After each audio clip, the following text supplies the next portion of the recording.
where would the best team fit be for his style of offense? Giants, David, I think the Giants would be, again, I don't have any insight other than just what I hear in circles. I'm not in contact with anybody in the Giants organization. I just know how Stefanski is regarded around the league. And out of Pete Carroll, Raheem Morris, and Jonathan Gannon, and Daboll, and obviously, I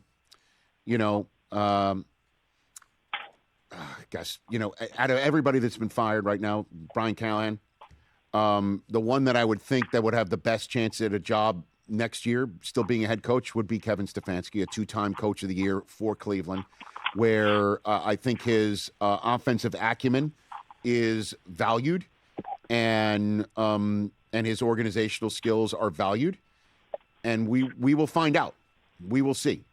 I don't know. I know his name has not been mentioned yet for any other job because he's now free to find one. Would Tennessee want to bring him in? I don't know anything on that front. But you're right. There's many different circumstances. You could say this year was a complete dud and he's to blame. You could also say this year was a complete dud because, how is it to draft two rookie quarterbacks and have Tyler Huntley on the roster and also for a brief bit and also Kenny Pickett before a game even gets played, you trade him away and then you trade Joe Flacco away and start two rookies. How does that look? I mean, no one's going to look coach of the year on that front, David. My follow-up question for you is what sandwich was it that you were trying to get through an entire No, he's airport? talking about me. Oh. No, I'm talking about him. It was the ham and, correct me if I'm wrong, it was the ham and cheese sandwich. Okay, very good. Thank you, David. I appreciate the call. That's David in Minnesota calling about his Browns. And my sandwich. And your sandwich. Entering this year, Kevin Stefanski had won 2 of the last 5 Coach of the Year awards. Stefanski, Belichick, Arians, and Ron Rivera, the only head coaches this century to win multiple Coach of the Year awards. Listen, let me ask you this question. Chris, can you look up, when did they make the Deshaun Watson trade?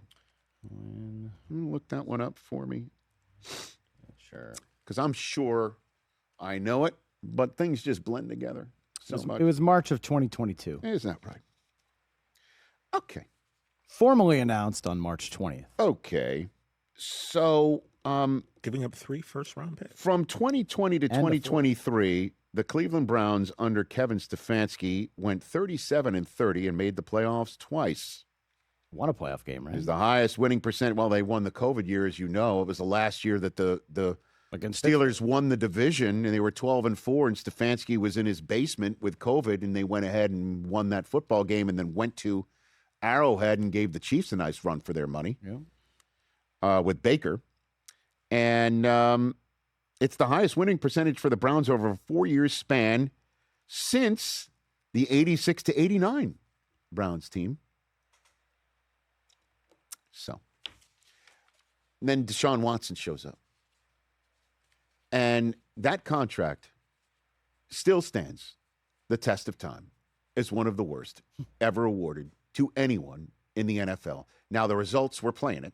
Because Watson on the field was so dynamite in Houston, I totally understand why people would fall head over heels for the guy on the field. The guy off the field, what was going on then, again, has to play into it because he did, miss 11 games one of the seasons. And that contract just still rules over the Cleveland roost. All of it. No question about it. His inability to be available has killed the team. Killed it.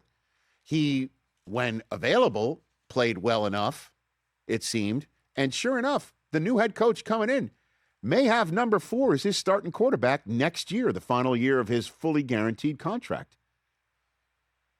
And I think, just reading tea leaves, the Haslam family's fingerprints on that decision alone, along with last year's draft being chock full of rookies that look great, from potentially the defensive rookie of the year. And that's not Mason Graham. I'm talking about Carson Schlesinger. And they also, Harold Fannin. I mean, they had a terrific draft this year. They did. That may be why Andrew Berry's still around. Might not have been his call to give it fully guaranteed. That had to come from the ownership suite. That had to. And that's part of why Stefanski's on the street right now. Who would have thought starting the season with Joe Flacco and 2 rookies was going to work out in this division? Who thought that? You know? And then you trade Flacco in the division and you go fully with 2 rookies. And if you send Pickett to Vegas and Tyler Huntley winds up winning a game against the Bears and the Packers, he went 2-0 against the NFC North. He was on your team. Who'd have thought that was not going to work out? Literally anybody who could fog up a mirror and follows football. So we'll see. The Browns are going to be on their 11th head coach this century when they hire a new one. Jeez. And if he is hired somewhere else, the rarity of that. There have been 4 head coaches since 2015 to be fired by one team and then hired by another team in the same offseason. The most recent one was Frank Reich, who didn't last the year in Carolina. Before that was the aforementioned Ron Rivera, went from the Panthers to Washington. Oh. Before that, these other 2 didn't work out. Chip Kelly going from the Eagles to the 49ers, only to be one and done there. And then from the Dolphins to the Jets, Adam Gase. Oh, then Andy Reid, though. Andy Reid's on that list. To go from since 2015. Oh, it's 2015. Sorry. He predates that. He was 2012. The only Browns head coach to get another job in the season after coaching the Browns was Marty. Parted way with the Browns and then wind up with the Chiefs. That's how rare it is. So, but if there's anybody I think in the current coaching cycle that would get another job, it would be Stefanski, who I think is valued by a lot of front offices in this league. And we'll find out just how much. But the Browns are moving on.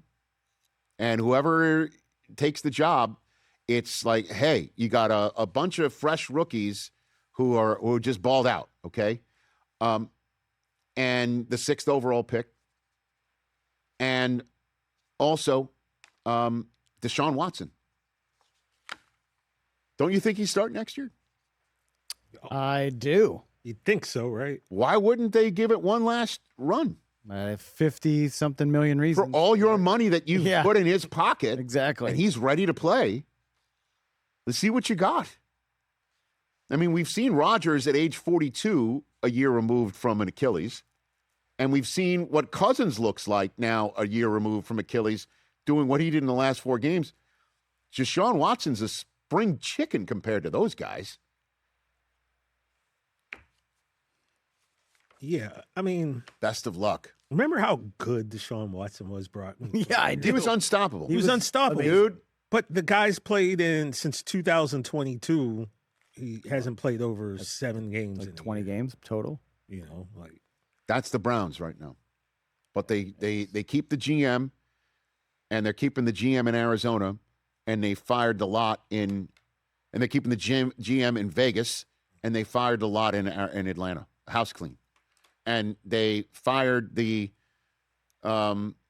coach, but kept the GM and reorganized the front office in Tennessee. And they keep the GM in